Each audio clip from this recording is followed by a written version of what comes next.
All right, hello everyone. This is Sir Adrian here, stepping in for Seb Scullion to film the British Empire's turn on our current game of Global War 1914 titled Operation Bersaglieri, where we are currently in the spring of 1917.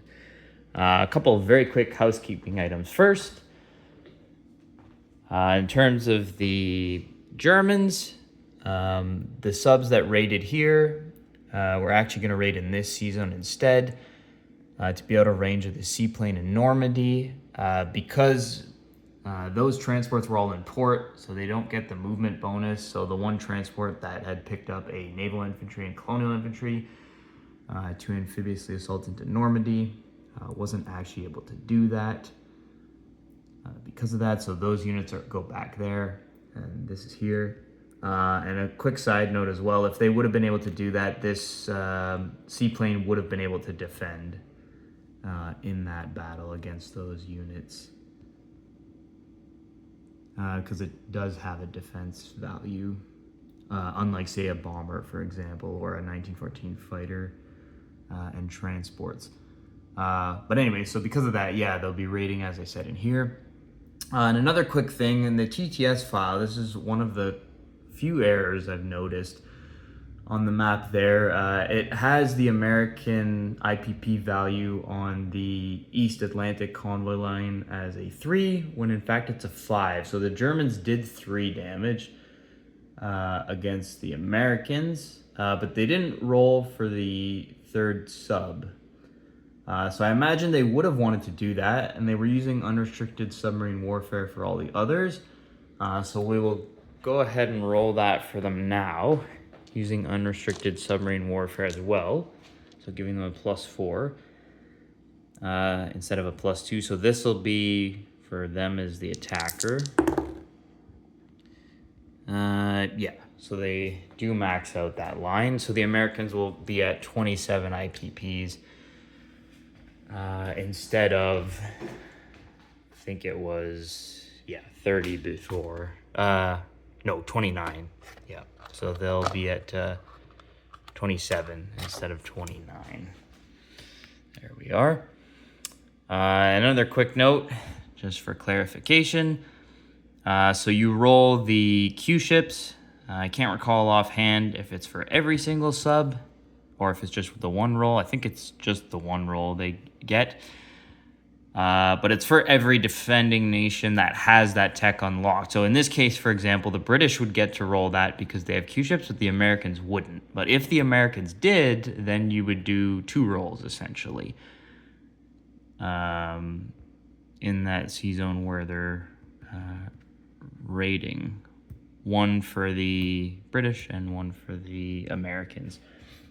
And every time you use unrestricted submarine warfare, it is important to declare it for each individual sub as opposed to the turn as a whole, because it's not just once in a turn that the Americans go up. It's for every single time you use unrestricted submarine warfare. So each individual sub that's you say you're using it for, the Americans go up +2 IPP and receive a free diplomacy roll. So it didn't quite matter much in this case, because the Americans were at 35, and with the first use of it, they would have gone to their wartime income of 37. I'm not too sure if they keep going up. I'm fairly by 2 IPP every time it's used. It doesn't say they don't, but I'm fairly certain that that's the case. Because, for example, now that they're at wartime income, be guess for you, when it gets to the American turn, you're not going to roll the 1d6 anymore. You'll just collect your wartime income plus 1 IPP if you have any nations on the diplomacy chart at that stage.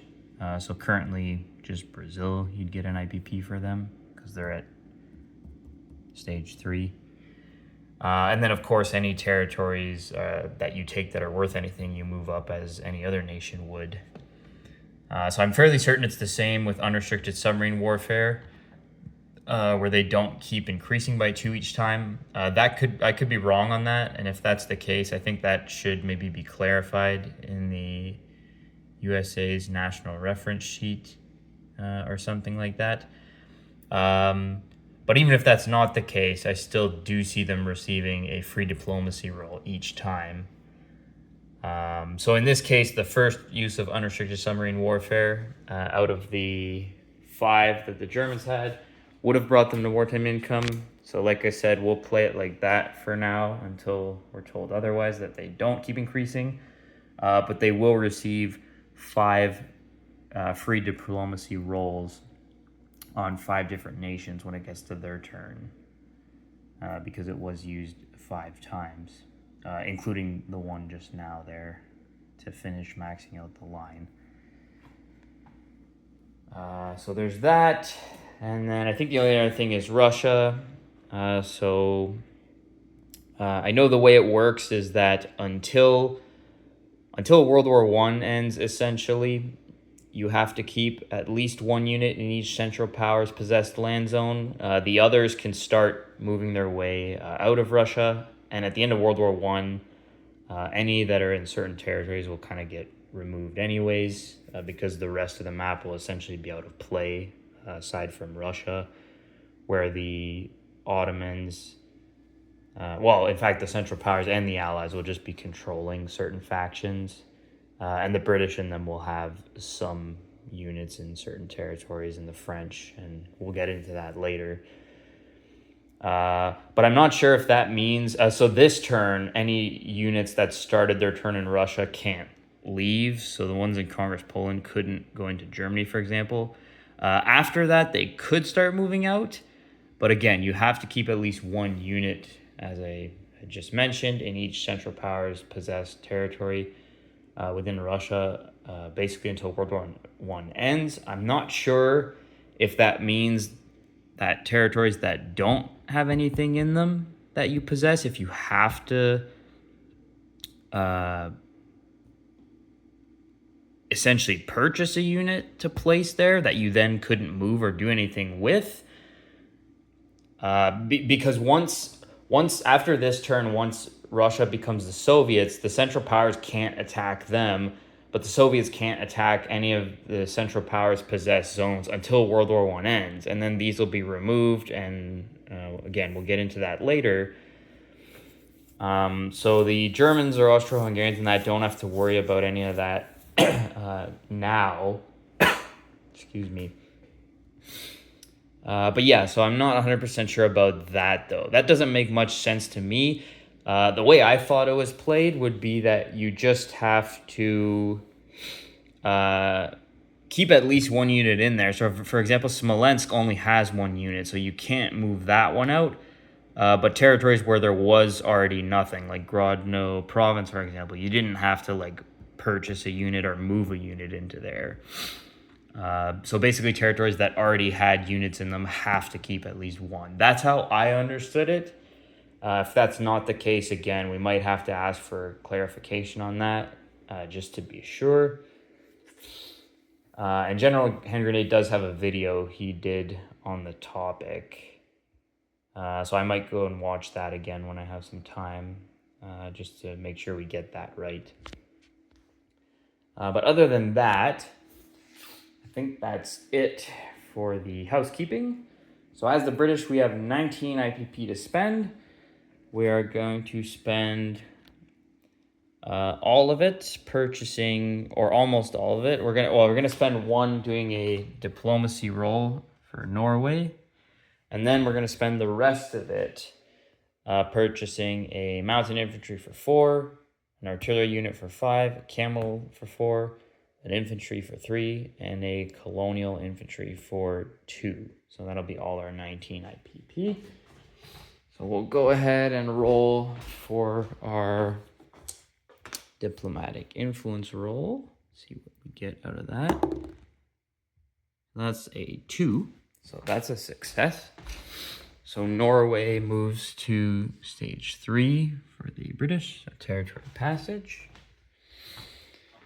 In terms of attacks, we're going to have a couple. We're going to try to do an attrition attack from Nubia into Anglo-Egyptian Sudan on a 1. That's a miss. We're going to try to do one from Lorraine into Bavaria. That's a miss. We're going to try to do one from Scotland into northern England. That's cocked, so we'll re-roll that. And that's a miss.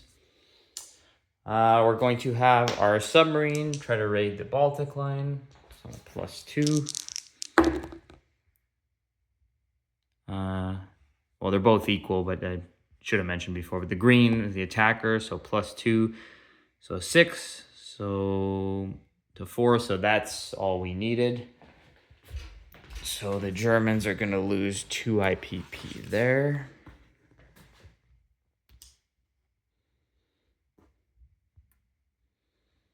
There we have it. And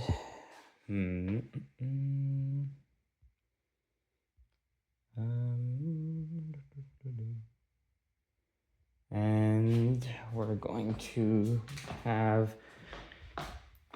our 2 torpedo boats that are in C zone M4.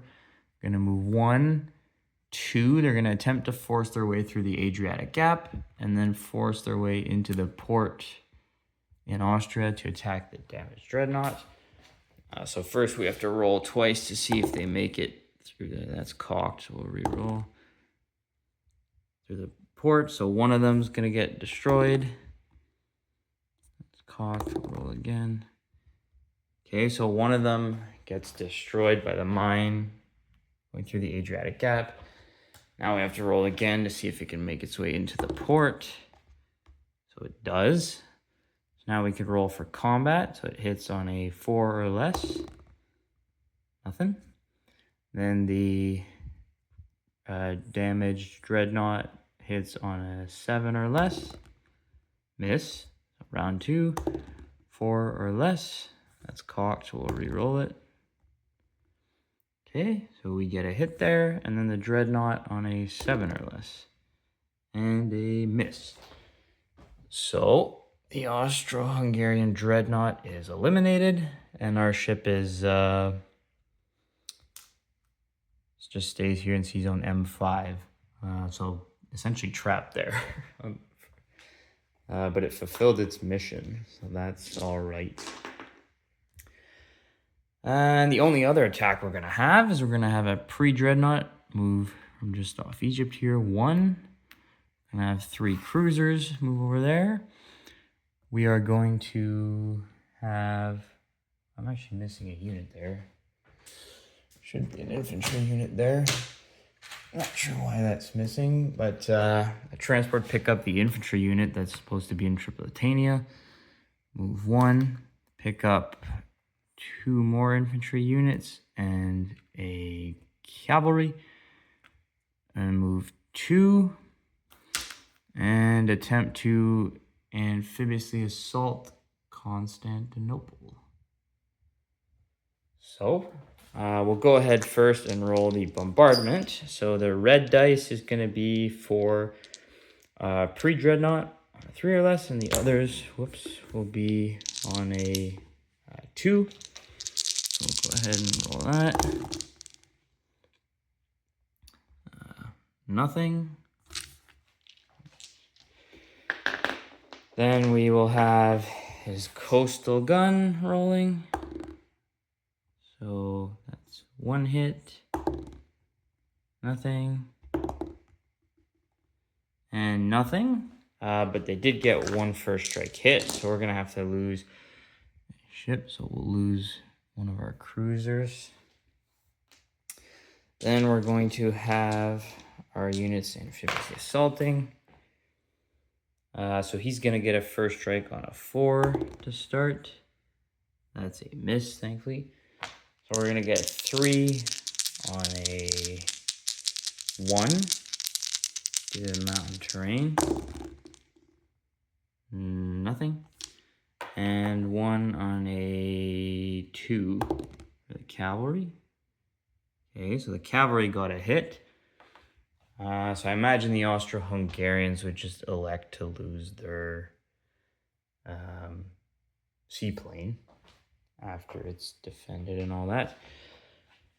So they're going to get the Ottomans, that is, 3 infantry on a 4. that's going to be 1 hit, remembering some casualty, and then the seaplane. And the seaplane got a hit. So that's it for the battle. So essentially we killed the seaplane, but one of the infantry got a hit and the seaplane got a hit.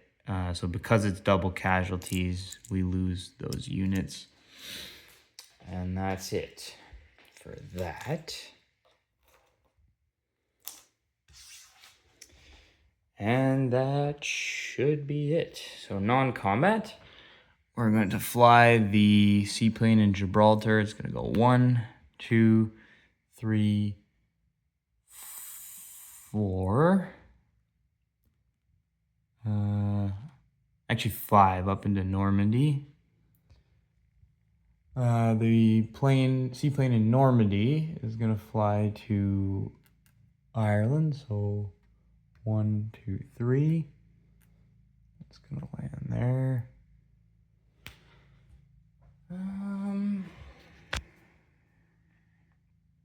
And we will move.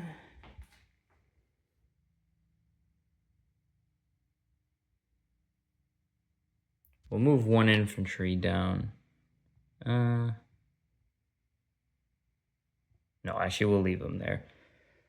That'll be it for the non-combat. So now just placing units. So our mountain infantry, we're going to build it in Scotland. Our artillery, we're going to build that down in Eastern Egypt. Our camel, we're going to place it in Eastern Egypt. Our infantry, we're going to build that in the British Midlands. And our colonial, we're going to place in Tripolitania.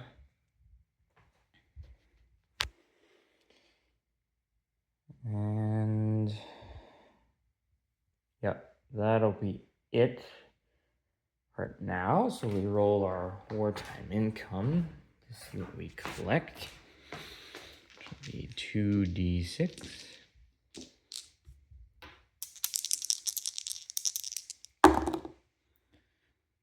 Oh, 7. So 7 plus whatever our base income is. So 29.